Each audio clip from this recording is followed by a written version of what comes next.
How has 2020 changed the view on sustainability from a consumer and organization perspective in terms of the supply chain? So I think that's a great question, Emily. And there are a few things that come to mind when I think about big changes or shifts that really make sustainability a priority. Number one, Larry Fink's letter to CEOs describing a shift in financial risk that includes climate change. And then all of the disclosures now that are being required around ESG or non-financial performance indicators.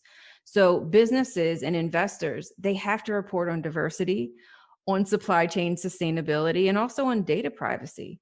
Another huge event that happened this year was the World Economic Forum named climate change as the leading risk facing businesses in our survival. And that has never happened before.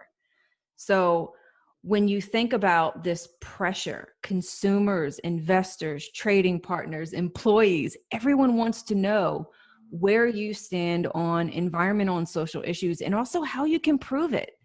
And oh, by the way, we're witnessing real time that our ability to realize our own business objectives are wrapped in others realizing theirs. It's not one-sided anymore. So it's not enough to just look at this myopic view of profit. Companies have to prioritize sustainability practices because there's increasing evidence that if you positively influence others, society, you help your trading partners, you'll outperform in the long term. I recently hosted an event with GiveWith and SAP, and I want to just highlight a few insights and takeaways that in the first quarter of this year, global investors put $45.6 billion into funds that were specifically focused on ESG. There's also a really strong correlation between employee satisfaction among companies that outperform from that sustainability perspective. In fact, Fortune's 2019 best companies to work for have ESG scores that are 14% higher than the global average. We know consumers want sustainability.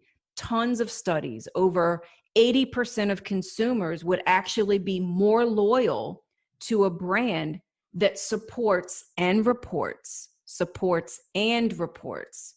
on social and environmental issues. So it's really around transparency. And in a lot of those KPIs that specifically focus on sustainability, guess what? They happen in supply chain.